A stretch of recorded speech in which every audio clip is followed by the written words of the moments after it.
Fala pessoal, olha só gente, muitas pessoas têm dúvidas sobre a questão do IPVA, pagar ou não pagar o IPVA, será que vai preso, será que toma multa, será que pode rodar por todo o estado, todo o Brasil ou somente dentro da sua cidade, IPVA atrasado, em que momento devemos aí se preocupar com a questão do IPVA, se é para pagar ou não. Olha só gente, sejam todos bem-vindos ao meu canal, certo? Se inscreve no meu canal, deixa o teu like, ajuda o canal do WJ Autos Fortaleza, o Wilton Júnior aí, beleza gente? Eu vou estar sempre passando dicas e informações, falando de carro aí para vocês e postando novidades também. Já me acompanha lá no Instagram, que está sendo postado oferta nos stories. Tem um canal de ofertas lá, um grupo no WhatsApp de carro de repasse, carro de loja, carro de particular. Eu estou sempre postando meus stories também no Instagram, então me segue lá e ajuda aí o meu trabalho aí na internet, beleza?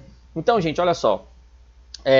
A questão do IPVA, pessoal, você pode rodar com IPVA atrasado dentro da sua cidade enquanto você vai se organizando financeiramente, certo?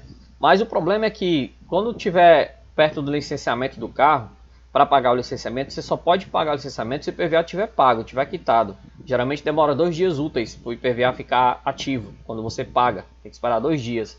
Só que é o seguinte, você tem que ter muito cuidado com relação a isso. Tem que ter muito cuidado com relação a isso, por quê?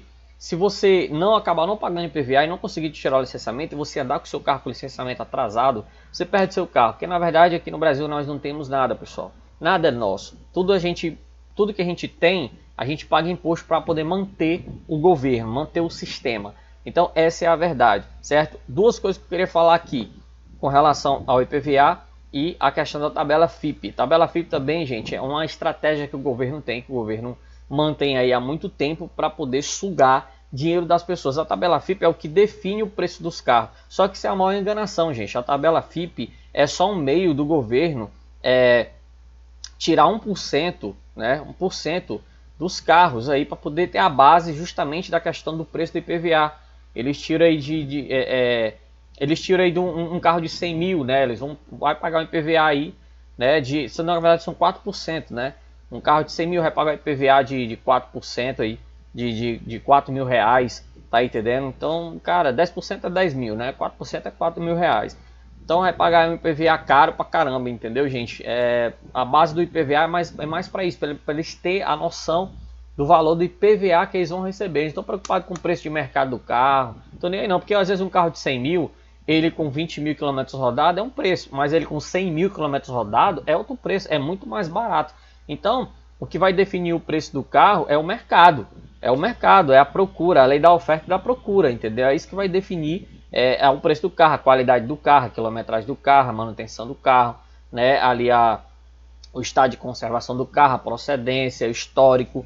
É isso que vai manter o preço do carro a preço mais elevado, tá entendendo?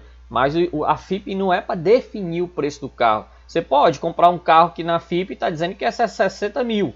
Mas, na verdade tem que avaliar o carro. Será que o carro está valendo 60 mil? Tem que ver as condições do carro, tá entendendo? Porque às vezes o carro pode estar com a quilometragem muito alta, o carro tem coisa para fazer, ou já foi batido. Aí, meu amigo, cai 10, 20, 30, até 50% pode cair para 30 mil um carro desse aí, entendeu? Então, você tem que ter um consultor automotivo para poder lhe ajudar nessa pesquisa, nessa avaliação. Mas o IPVA, gente, é o seguinte, pague, parcele, dê um jeito de pagar direitinho. Não acumule até chegar o licenciamento, senão você tem que pagar licenciamento, pagar IPVA todo e você ainda corre risco de ter multa. Se você tiver multa, você vai ter que pagar multa, licenciamento e o IPVA total. Então, parcele, dá um jeito de parcelar, não deixa acumular, que meu amigo, se você precisa do carro, pode acontecer futuramente algum prejuízo aí com você e você acabar perdendo todo o controle das suas coisas. Aí vai vender o carro barato, perde dinheiro, fica sem carro. Então, gente, isso aí é um negócio muito complicado, certo? Então fiquem atentos aí à questão de IPVA, beleza? Então até o próximo vídeo, fica essa dica aí para vocês. Valeu!